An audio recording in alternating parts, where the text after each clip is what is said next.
AFS Artistic Director, Richard Linklater.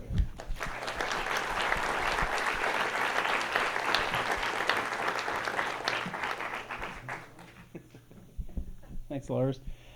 Thanks, guys. Wow, our last one, Mishima. This is a good one to go out on. This is a good hardcore film. You know, I love Paul Schrader. He's very hardcore, even made a movie called Hardcore. This movie was such an oddity. It's always going to be an oddity. It's an oddity tonight. It's an oddity 30 years ago, you know, when it came out.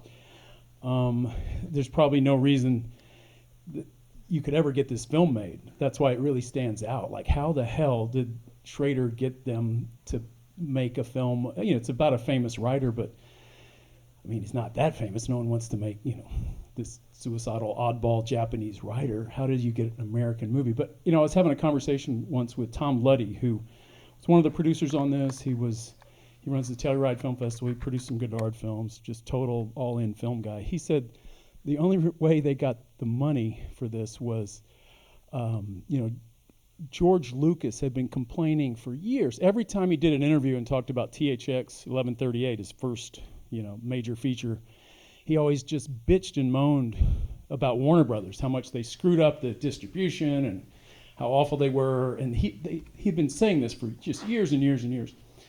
Finally, they went to him and just said, George, what will it take for you to shut up and quit, you know, complaining about us? You know, we want to be in business with you now that you're George Lucas. You know, back then we crapped on you. But he says, okay, there's this film that Paul's making, Mishima, come in and take the American. He had some Japanese money, but so Warner Brothers came in. Warner Brothers comes in and does half this movie, but that's the story he told me, one of the producers. So it's got Coppola and Lucas. So Schrader was lucky. He came up at the right time. He had the good friends. You know, have successful, you know, powerful friends is my advice to all. But like I said, Schrader is a real hero. He was on quite a roll here.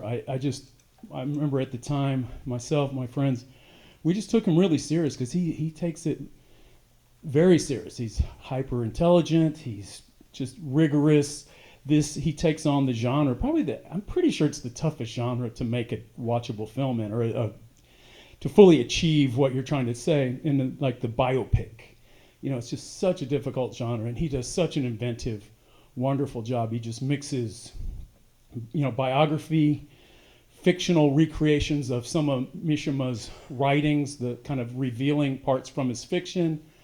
There's stage theaters, black and white. It's just this great interweave, and he really goes after this story, and I just, you know, admire it so much. And it's like all Schrader characters. He's found, Schrader's quoted as saying, had not Mishima existed, he would have had to create him, because he was kind of obsessed with these, well, all Schrader characters. If you go back to Taxi Driver, which he wrote, you know, it's always this parade of just outsiders, oddballs, rebels, just, you know, crazy fucks, you know, it's just all his characters are really kind of old school. And Schrader is very articulate about this, kind of old school existential heroes, people who, and I see Mishima kind of in that Travis Bickle. They're very different, obviously, culturally, but education and all that, but they're guys who are sort of trapped in their own thinking.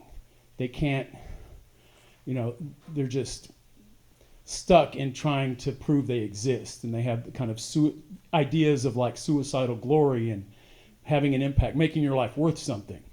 And so a lot of Schrader's characters, if you can think of Mosquito Coast, the film Peter Weir directed, but he wrote the script for, that's kind of in keeping. You see this character over and over.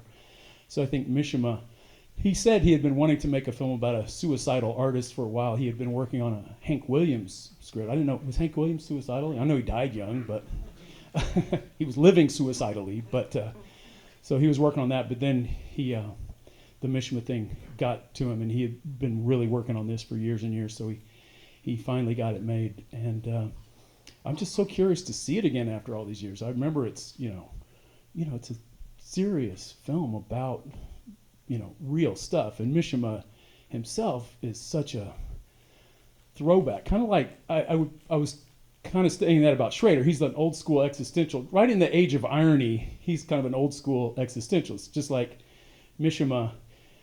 this is the post-war Japan just wasn't sitting well with him. He loved, the way of the samurai, the emperor. He started his own, military, the shield, his own military. And Schrader said once he thought that was just, erotic or something. He didn't know if he liked the politics of it. It's more sexual. But he just liked the old school, the codes, honor codes, live and die with honor and all that crazy stuff. So he was just old school that way. And he was looking for that harmony of, the pen and the sword. He was looking for that moment that he finds. He creates at the end. So here's where we are. So anyway, really look forward to talking about it after and checking it out again all these years later. So thanks for being here, and we'll see you after. All right, woohoo. Wow, so I forgot to mention the great Philip Glass score in the intro. It's just incredible. It's one of his best. I listen to it a lot, actually. If I put on soundtracks, it's just phenomenal. It's my favorite of his. I like it more than Koyana Scott's. It's like his second, I guess, major one, but he's done a lot since. But, his film still hasn't ever played in Japan, apparently. What?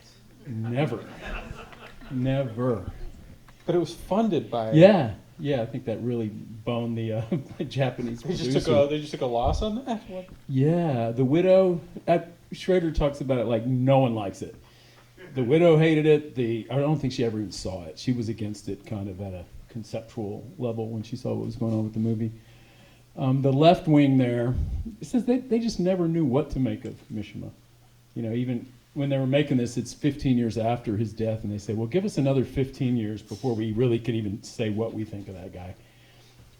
But, the left wing hated him because he was a right-winger. The right wing, they didn't like this kind of thing because, his sexuality didn't fit with their thinking. So he's just kind of a guy who falls through. He's just too hardcore. I don't know what it's to say, man. What's the word? He's too much of a believer. He's too much, and yet his whole life is such a contradiction. It's all kind of a construct. It's artistic creation, starting with his name, and he's an artist. So it's that an artist. You can kind of understand it. Someone who wants to matter. Not just like everyone would, but someone who, are my words enough? Being the best novelist in my country, is that enough? No. Whenever an artist makes a work of art about another artist, there's always kind of a sense of is this in some way like an autobiography? Because I saw Abel Ferrara's movie about Pasolini, and it's oh, this is such a movie about Abel Ferrara. I think it can't help but be that. Yeah. Yeah, I think that's part of the deal always. So when an artist does make a film about an artist, you're dealing somehow with something. And I think Schrader, he admits that pretty openly. He talks about that, just his desire to do that. I don't know if people know a whole lot about Paul Schrader's life, but he was brought up in the Mennonite sect. I don't think he saw a movie till he was 20 or something like that. 17 or something. Saw his first movie at 17. Yeah, hadn't even seen a movie. Yeah, that strict Calvinist kind of, so it's such an odd upbringing. But he sure caught up, sure made up for lost time. I mean, he was publishing books on cinema by the time he was 25, so he was writing extensively, reviews, books, got a UCLA, and then selling scripts, and just had an amazing early, in his 20s. I mean, I think he was 26 when Taxi Driver got made. He was 20, less than that, when he and his brother Leonard sold the script for Yakuza. For some, back then in the early 70s, like $300,000 or $400,000. So, and he was very successful. He apparently he wrote like the first draft of Close Encounters. Oh wow! Yeah, isn't that interesting? I mean, it's never Spielberg gets sole credit, but he said he wrote a draft, and they were all. It was kind of a little club, They were all there, But he said his draft, where he differed with Spielberg, he wanted the first guy to have an encounter with an alien, life form, to be this great Shakespearean, character, and Steven wanted him to open a McDonald's on another country, in another world or something. So that's, Schrader can be really gruff in his interviews. He's not always gracious, but that's what I kind of like about him. He's just, So in your own, because I was talking to Charlie Nafis, who's our great director of programming, and he had been your professor back in college, and he had said that my two film appreciation and film history classes I took at ACC, which is an excellent school. I still rave about. Yeah, man, I sure had to write a lot of papers that semester. Like it's still actually a really good film appreciation program and everything. Yeah, not messing around. But Charlie was saying that like you had said, and I'm sure that you had a lot of great favorites, but like that your big favorites have been Bresson, Ozu, and Paul Schrader. Yeah, this is in '84 or something. Yeah. I just liked how serious he was about it. How his writings, everything. He's just very kind of, I don't know, always. And to this day, I really like his movies. Just always kind of, just the single-mindedness of it, kind of the gutsiness of it. He's just kind of all in. He's not really trying to please. He doesn't make crowd pleasing. It's really a heroic career. And I haven't seen some of the latest movies, but he's gotten so many made. He has so many ideas, and he's always keeps coming with stuff he's trying to do. So, it's admirable. It's hard.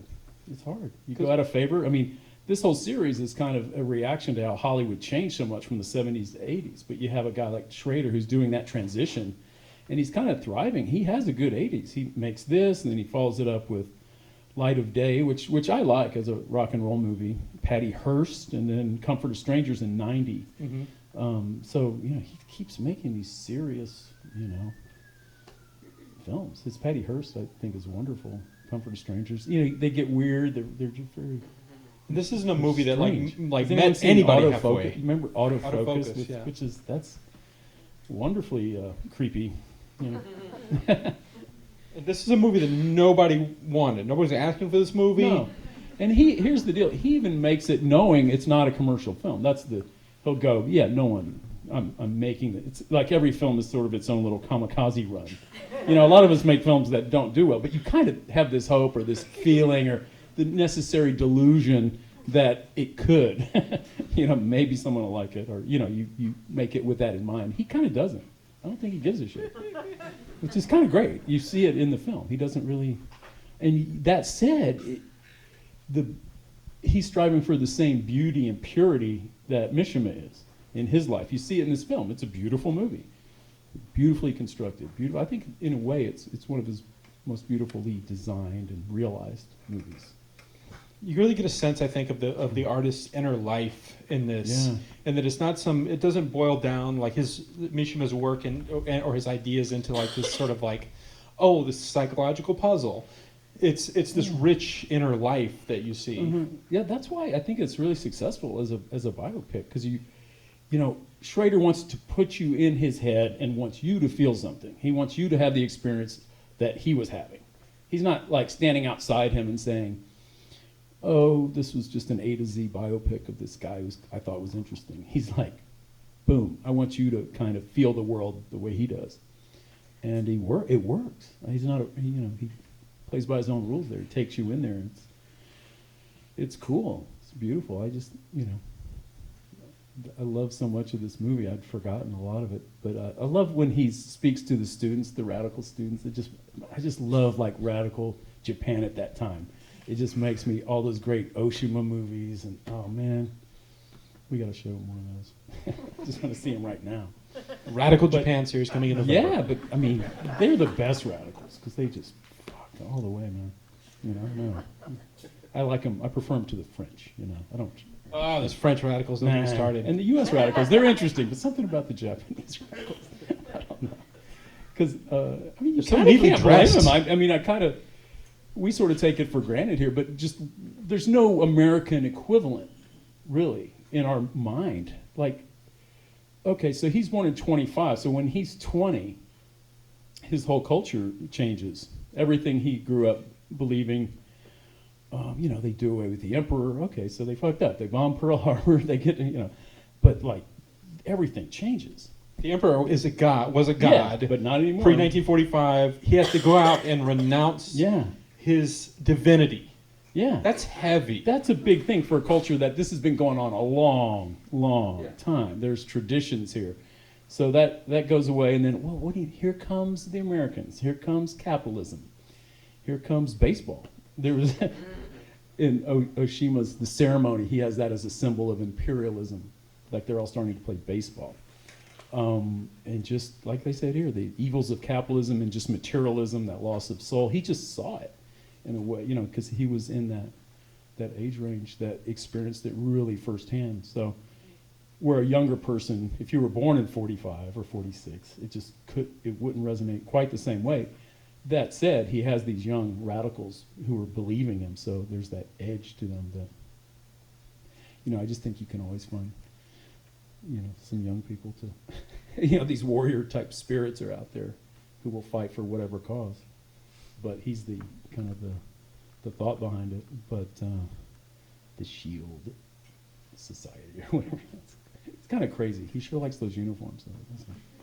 Yeah, I gotta get one of those uniforms like that. I know. Like maybe a real tailor. Like that looks great. Maybe he's just training cool. As a soldier. He really felt he was, alive, because he himself hadn't, I guess, hadn't been a soldier. But maybe someone who misses that opportunity, maybe they feel more alive when they.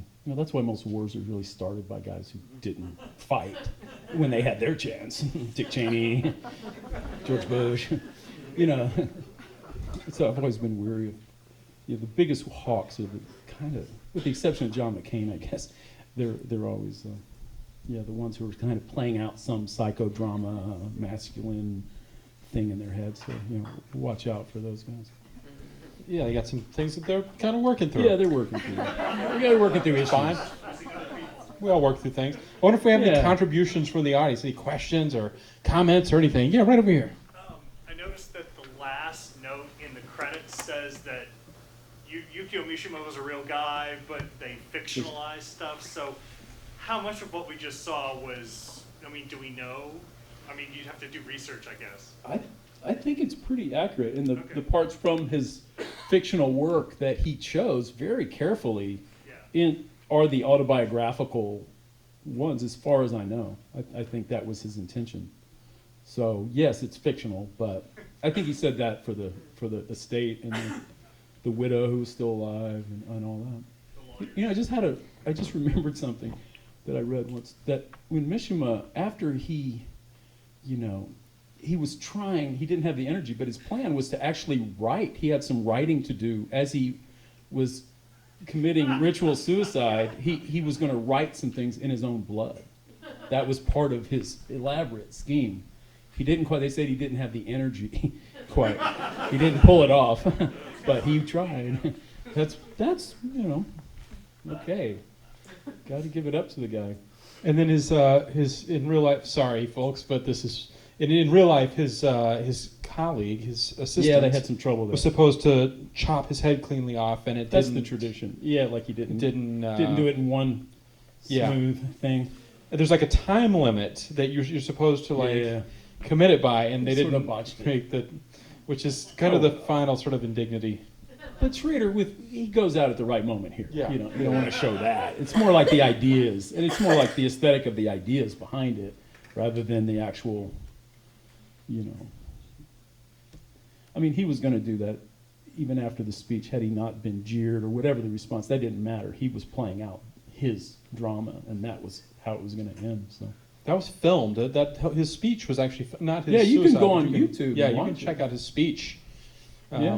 He doesn't look like a guy who's going to kill himself, 3 minutes from now. Yeah. Yeah. Looks pretty excited about those ideas he's spouting, though. Yeah. Right back here. The scene when he goes up in the jet,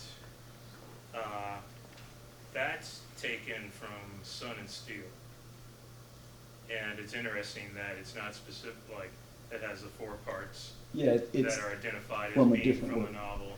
But then it takes that sequence from Sun and Steel and portrays that, which I guess was, later within his within his bibliography. Mm-hmm.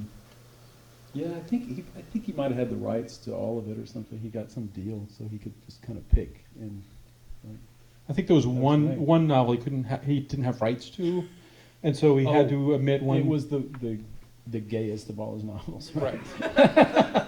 I think they said no, but he found it in the it's a large body of work. Yes. Who else do we have over here in the back? I thought it was interesting. One time at AFF, I got to kind of hang out with him, or Schrader at the bar with a couple of other folks. And Is that when he was here with Affliction?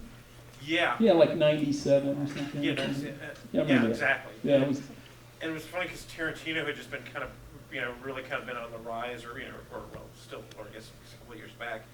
But he was kind of bemoaning in a way, or kind of griping on him, saying, yeah, he goes, well, we've gone from this, from like what my group were doing, that was the existential hero who asks, why am I here, and who am I? He goes, and now that we've got this group of younger filmmakers, and they're kind of going, they're the ironic hero who is, who am I, and really who cares? And it was kind of interesting to watch this film and kind of think, wow, so much of what Mishima is kind of dealing with is almost kind of what he was in a way at that bar that night. Yeah, I remember he does speak, like I mentioned that in the intro. He can talk about how Letterman was the ironic talk show host and Carson was the existential. He prefers Carson. Like he really saw that in the culture and saw himself in there. But that was a long time ago. But yeah, by the 90s I even have heard Quentin go off back on him, just kind of like he's just like Schrader talking all this shit about I killed off his existential hero, and he's just, it's funny. He can, but it's so valid, you can do it, but just if he looked harder, there's probably some existential heroes out there in world cinema, always. But. I was also curious, does anybody, do you know the name of the movie that Mishima made, and has anybody seen it? Patriotism? Patriotism? Yeah, it was an adaptation of his short story. Is it available? Yeah, it's Criterion released it. Okay. Yeah, I've never seen it. It's great. Is it a part of the Criterion Mishima? No, it's actually, they came out at the same time, but it's weird because it's like 20 to 30 minutes long or something like that, and it has its own release, and it comes with I can't remember if the short story is included in it, but it's a digipack. I don't know. It's really nice. But you like it as a film? Yeah, it's pretty great. Yeah, he was interesting. I mean, he's acting, and he loved kabuki theater, and just strange tastes, design. I don't know. There's that little dig. The French love their shadows. Yeah. You got to feel like that was kind of playing to the crowd a little bit. That one. I wonder if we got anybody else that has a contribution from the audience. Yeah, right back here. Well, I noticed a lot of strange things in that film, but the strangest was young Mishima when his grandmother asked him to close the curtain. He continues to stare out the window for 2 more minutes or something. I'm just wondering. Wouldn't you? He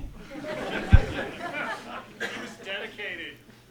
Yeah, well, his spirit is out there. There's life and other kids. And what, she just wants him to rub her legs or something? Is that poor guy. Right over here. Yeah, I just had to make the trite observation that the last image of last week's film was a sunset. I know. And the last image of this week's going the film other was direction. a sunrise. The rising sun of Japan, just like the flag. I know. Yeah, that wasn't, I mean, that was... That wasn't planned. No, but it is a nice bookend, isn't it? And if you look at that little ocean liner, it's really hauling ass because he's doing it in kind of stop motion. It's like there's a little ocean liner zipping across the horizon. But right in the back there. Yes, if the film were better known in the U.S., I can see a little ironic short, which would show the botched beheading as the real end. But the other thing is, seriously, it's striking thinking about ISIS now, the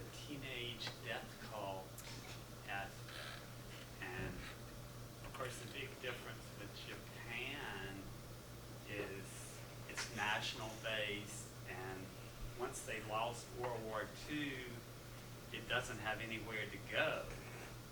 But there are definitely certainly the teenage appeal has some similarities. Yeah, I guess Nation's beheadings going nuts. Yeah, not the beheadings aren't what they used to be. And, totally different. All these ironic beheadings nowadays. I know. I miss the existential beheadings. Yeah. Thanks, But, Letterman. I blame Dave. Yeah, can't get a straight answer. So people watched this movie and they loved it, and now they want to watch more Schrader. Where should they kind of go from here?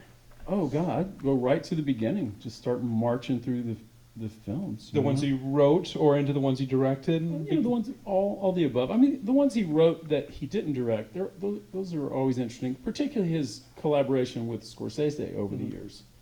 Starting with, Taxi Driver, he did a draft of Raging Bull, Last Temptation, and Bringing Out the Dead. Those four, and Scorsese goes, well, like, Schrader's the right guy to do that. He casts him the way he would an actor. Like, Paul thinks, they're close. They know each other so well.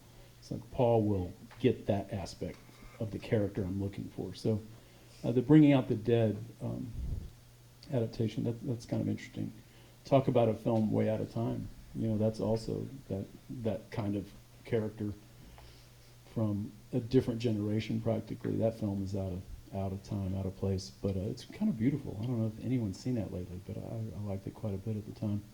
But then his own directorial films, he jumps right in and starts making great films. Blue Collar is his second film. Did he start with Hardcore? It was Blue Collar's first. It was Blue Collar first? Yeah. And then Hardcore, and then Cat People, right? And this, he did that Cat People. American Gigolo. Yeah. Oh, American Gigolo. Yeah, I'm forgetting. American Gigolo was 80. Yeah, that Hardcore, like that. Blue Collar, is great. Yeah, and then that's Hardcore is just like it's hard to watch. It's tough. It's and that's where he's really dealing with his own Calvinist. That's the film I think that most deals with his, religious kind of fucked up religious upbringing or whatever. Finds its place into that movie. Strangely, a movie about the porn industry. George C. Scott's daughter has been kind of pulled into that world, and he's trying to track her down. But that one's odd. But even like we get into like Light of Day, which is where you kind of look at his work and you're like, oh, maybe that's kind of where he's like going away. But no, you're saying I haven't seen Light of Day. Light of Day it's cool. It's Michael J. Fox and Joan Jett as brother and sister, and this is like what 87? Yeah, something like that. Yeah, late 80s, somewhere in there. And it's not Michael J. Fox of Back to the Future or Family Ties. We wonder like, wow, that's Michael J. Fox at a certain height of his popularity. He's sensitive about his height. Can you not use that word? He's in this kind of grungy, not great bar band with his sister. His mother, Jenna Rollins, is dying. He's working out. So it's like, it's kind of has this gritty realness. The original title to his script was Born in the USA. And he wanted Springsteen, because that was years before, and he wanted, I think he was talking to Springsteen about even being in the movie, if I remember correctly. Bruce was thinking about acting, and then he didn't, and then he comes out with an album called Born in the USA. But he thanks Schrader. He just kind of grabbed the title, so he kind of renamed it Light of Day. But it's a good role. It's a music movie, but it's also about obviously other things. So that could be a really interesting thing is to go back to movies that you never would have looked twice at on the shelf and go, that's actually like looking at it as part of like this filmmaker's filmography. It's kind of serious, and I remember thinking Joan Jett was very good in it. I believed her, So Patty Hearst, I think, is really wonderful. You really get her. It's kind of her impressions of being kidnapped by the Symbionese Liberation Army. It's kind of funny too. That has some humor, believe it or not. I remember just the SINQ, the homegrown terrorist organization that's kidnapped her are kind of comical in their rhetoric, and you can't look at them. You just don't kind of totally buy them. But Natasha Richardson, that's the first time we all saw her, and she's really wonderful in it. And then Comfort of Strangers, I don't know, I haven't seen that lately, but I wonder how that holds up. Christopher Walken, Helen Mirren, Rupert Everett, Natasha Richardson, they're all great. We published an interview that we reprinted an interview that you did with Paul Schrader at that time with Comfort of Strangers. Yeah, you did Chronicle aspect of it. Yeah, Marge Baumgarten said, "I found that article and sent it over, and we posted it on really? AFS Viewfinder's blog. If anybody reads that, if anybody has a computer here, then you can read that interview." Yeah, go read my interview with Paul Schrader. Yeah, at the time I remember being. That was before you were anybody. You were just a bum. I think I had a film coming out sometime soon. Yes, before Slacker. Yeah. But yeah, I enjoyed talking to him. But I imagined a much more detail. You know, I had all these questions, and I realized he was just doing a quick little phoner because the film's opening in fucking Austin, and he's in pre-production on a movie. That time he was about to do Light Sleeper, I think. Like he's starting in 2 weeks, so I wouldn't want to do an interview 2 weeks before, Yeah. So, but he answered some questions, and there were some things that we didn't even. There were some rumors and things I asked him about, as I remember something. I don't know. Just. Well, read the interview, and while you're reading, while you're warming up your reading eyes, then read some Yukio Mishima as well. Absolutely, and next year. I can't wait for the 87, 89 for this. And I don't know when exactly. It could be the fall or the spring of next year. So just who knows. But I already picked out about 30 films that I'm thinking about. So we'll see what prints are available. We'll do our process. Yeah. And but it'll it's a you think you might be occupied next summer? Is that what you're saying? What's that? You think you might be occupied next summer? Is that what you're saying? No, I don't know. Who knows? I don't know my schedule. But anyway, this was fun. And then there's still a grab bag of 80s films that we owe a little, something at the end. But anyway, the never-ending 80s film series will continue. And then after we get to 89, do we go into the 90s? Hell no. We start back over again. Yeah, we're going back to the 30s. Maybe the teens. We're having these 100-year anniversaries. Those are starting. As the guy who's sweating it out, trying to find, like, in the last 3 years or 4 years of 35 millimeter film exhibition, it's really music to my ears saying, maybe we'll start in the teens. I'm trying to imagine digging around the archives and trying to find, like, nitrate prints for the teens. So we'll do that. So we'll start with the teens. But it is a fun thought. It hit me like we can have all these fun 100-year anniversaries for the rest of our lives. Starting now. D.W. Griffith's The Struggle coming up next week. Yeah. I mean, I really think we should show Birth of a Nation. As controversial and crazy as that film is, it's so kind of seminal, like be nice to watch it again and actually talk about. It's a great film. You know what? It's a little rough. Like the ideology in that film is it's insane. But it says a lot historically, and the first half of that movie is a great war movie. If I'm remembering, I hadn't seen it in 30 years, but the first half is a great war movie, as I remember. It's the second half that kind of goes off the rails with the reconstruction, the thought behind it. But apparently, like Griffith, the war stuff kind of was his, and then the second half was kind of more the literary basis for that movie. Don't make a movie based on the Klansman. That kind of. But historically, it's. But you'd have to book in that with Intolerance, which is also a great movie, and that was like Griffith living it down. Look where we've gone in our conversation. We've jumped many decades, but anyway, here we go. We just don't want this to end. This has been so much fun to have this series, to have you guys here, and to do all this. It's been great, and wow, what a movie! Thanks, Lars, and thank you guys for this. Is a fun series. Can't wait to get going again. Just keep coming to all our movies, and this one will crank up again sometime soon. I hope so. We do great movies all the time here, year round. So you should keep coming. And we love our theater here, so we always have great stuff going on. So. Rick, thank you so much. Thank you, and thank you guys. All right, thank you.